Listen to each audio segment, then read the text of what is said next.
Hartelijk goeiemiddag almal. Welkom hier by ons Bosveld preek vandag. Soos julle kan sien, ons is nie by ons gewone plek nie.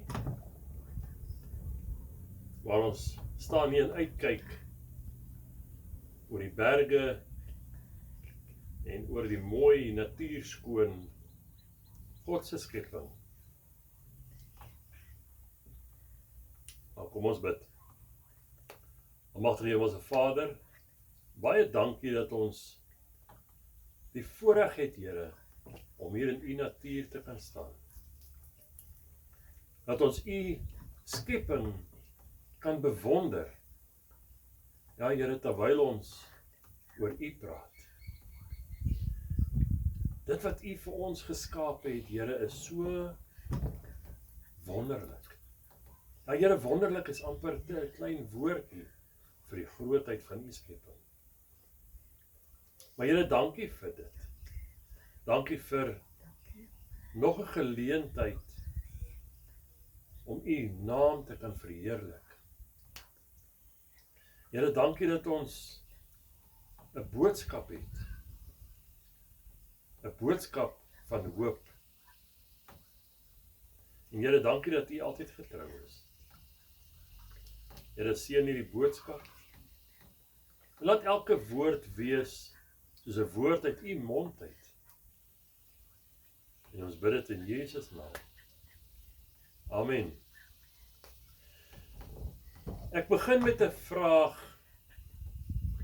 Is daar 'n berg tussen jou en God? En soos ek gesê het, ek staan hier en kyk oor die berge. En dis hoë berge. Ons sien van die partyplekke lê die wolke so bo op die berge. En dit laat my byna dink aan wat Dawid vir ons skryf in Psalm 121. Hy sê, ek slaan my oë op na die berge. Waar sal my hulp vandaan kom?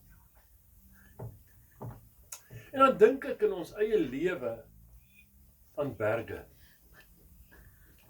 Hoe lyk die berg waarteen jy vaskyk?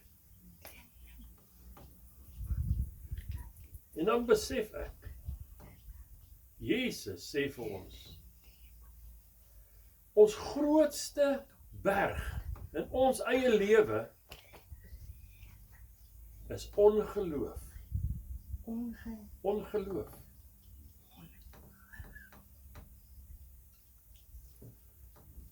Dit is juis hierdie ongeloof wat ons verhinder om juis te doen wat God vir ons beplan het. Jesus sê selfs vir sy disippels, julle kan dinge nie reg doen nie, omdat julle nie geloof het nie. En ek lees vir ons 'n paar verse uit Matteus 17, vanaf vers 14 tot 20. En toe hulle die skare, of by die skare kom, gaan daar 'n man na hom, val voor hom op die knieë en sê, Here, ontferm U oor my seun, want hy is maansiek en hy ly swaar, want dikwels val hy in die vuur en dikwels val hy in die water. Ek het hom na U disippels gebring, maar hulle kon hom nie gesond maak nie. Toe antwoord Jesus en sê, o ongelowige en verdraaide geslag, hoe lank sal ek by julle wees? Hoe lank sal ek julle verdra? Bring hom hier vir my. Daarop bestraf Jezus hom En die duiwel het van hom uitgegaan, en die seun het gesond geword, van daardie uur af. Toe kom die disippels na Jesus afsonderlik, en sê, waarom kon ons hom nie uitdryf nie? En Jesus antwoord hulle, deur julle ongeloof. Want voorwaar ek sê vir julle, as julle geloof het, soos 'n mosterdsaad, sal julle vir hierdie berg sê, gaan weg hiervandaan, daarna toe. En hy sal weggaan, en niks sal vir julle onmoontlik wees nie.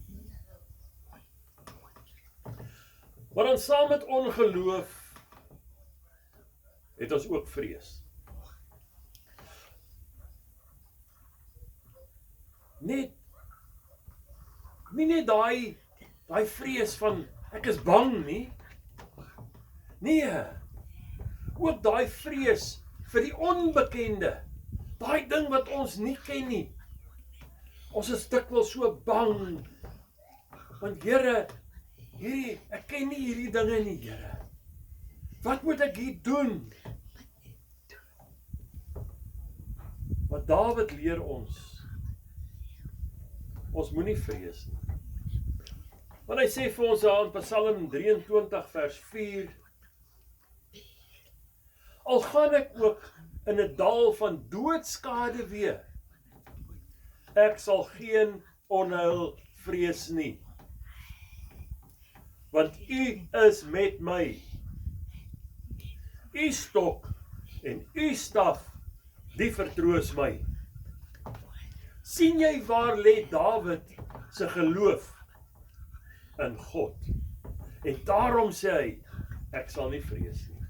Ek sal nie bang word nie.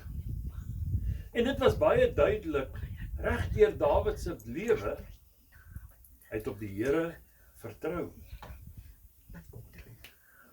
Maar partykeer is berge ook hindernisse in ons pad. En dan kan ons byvoorbeeld kry 'n berg van moeilikheid. Weet, baie keer sien mense die berg amper as 'n simbool van siekte of van verlies of van een of ander teëspoed in jou lewe of 'n teëstand wat jy kry wanneer daar probleme is in jou lewe. En dan kom maar so 'n skeiding tussen die mens en God. Amper soos 'n berg wat tussen ons en God kom staan.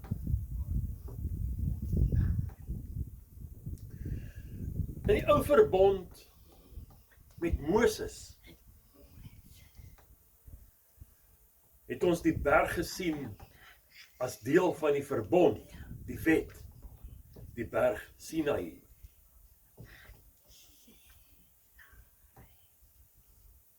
Maar dan gaan ons na die Nuwe Testament toe. Dan kry ons die berg Moria. Daar waar die berg nie meer iets is wat in ons pad staan nie, maar 'n plek van genade.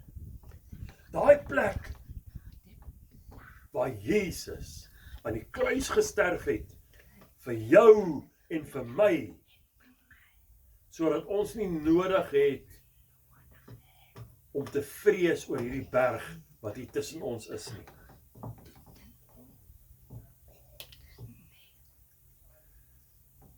Die berg is ook nie altyd net moeilikheid. Want God is ook in die berg. En God is ook op die berg. En God is ook in hierdie donker vallei waar jy vasgevang is partykeer. Jy is nie alleen nie.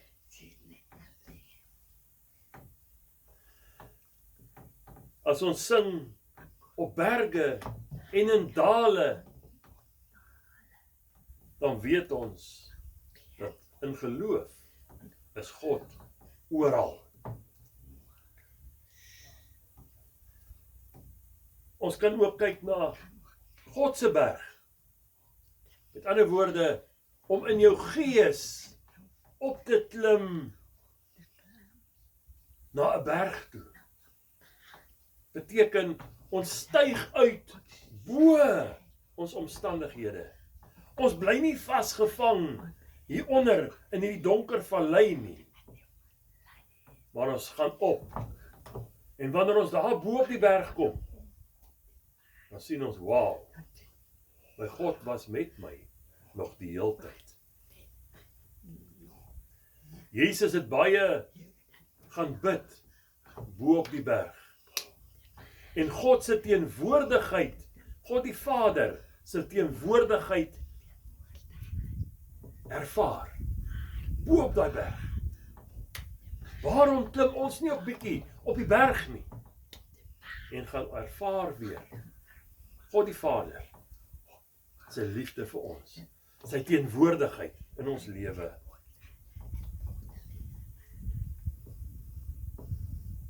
Berge is nie altyd net 'n plek wat jou skei van God nie.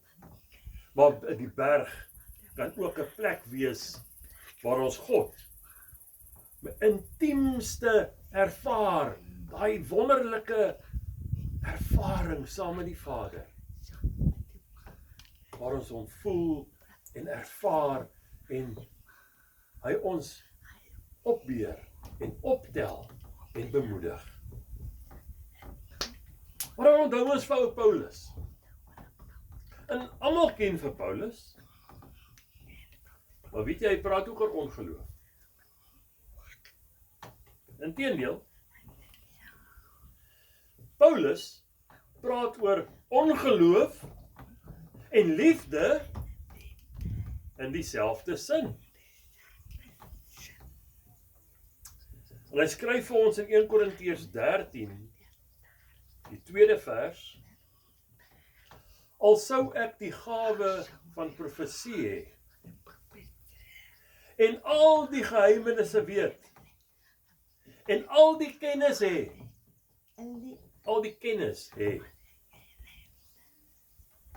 en al sou ek al die geloof hê, sodat ek berge kan versit, en ek het nie die liefde nie, dan sou ek niks wees nie. Sien ons nou hoe belangrik is die liefde saam met die geloof. Hulle kan nie geskei word van mekaar af nie. Dan sit ons gehoorsaamheid by, dan is daar 3. Geloof, gehoorsaamheid, liefde, wat 'n eenheid vorm, waaruit ons werk. Ons het duidelik gesê, God is 'n drie-enige God, die Vader, die Seun en die Heilige Gees. En net so is ons geloof ook drie-enig. En dan hoor ons so baie keer mense vra, maar waar is God? Ek dink die disippels het so ruk tyd lank na Jesus se opvaart na die hemel ook gevra, waar is God? Toe die vreugde van die Pinksterdag weg was en alles omgedraai het en hulle vervolg is, toe hierdie groot opstand van Stefanus verander in 'n steniging, en hy word vermoor, doodgemaak deur die Jode. Toe die gelowiges uit Jerusalem moes uitvlug om hulle lewe te beskerm. En wie het agter alles gestaan?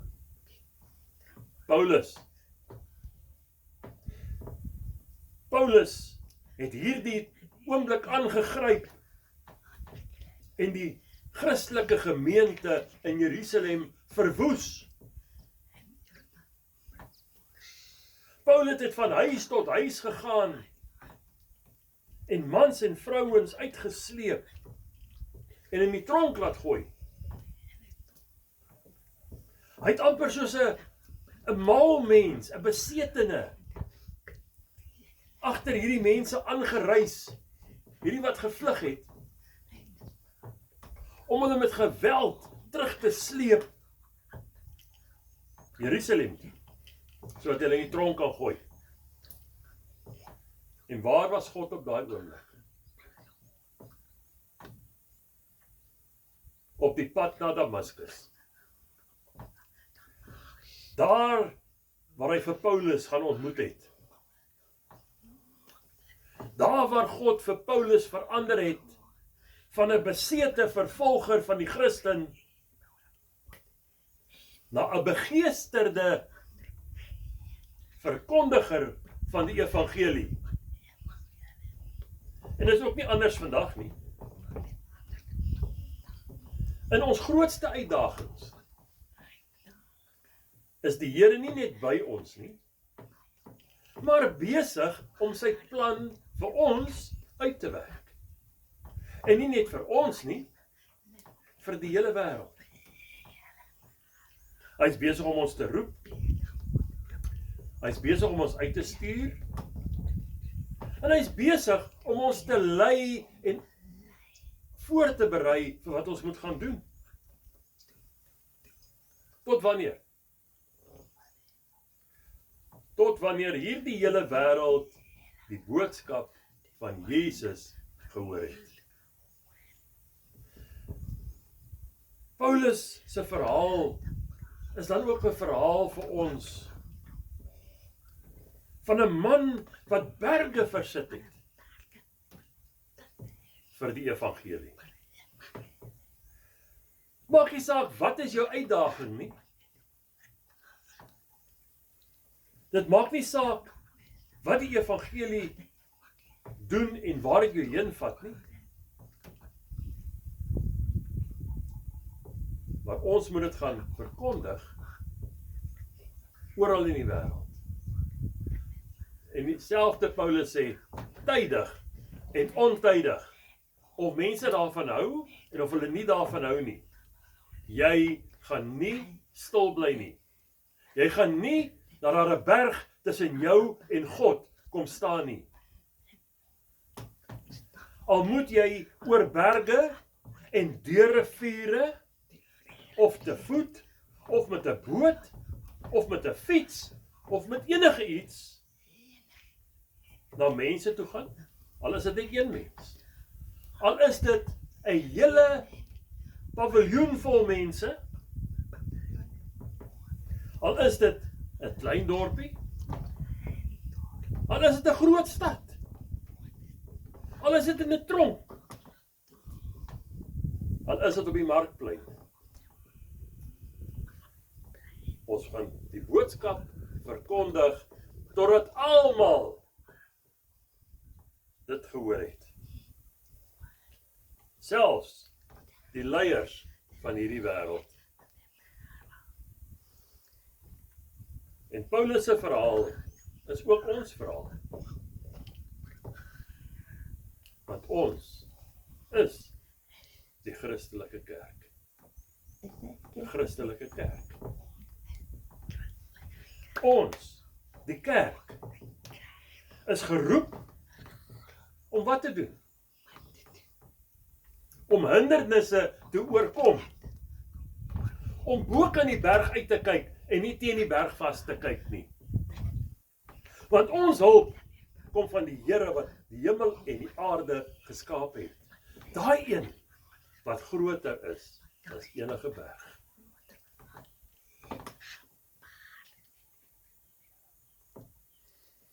God, die Vader, roep vir my en vir jou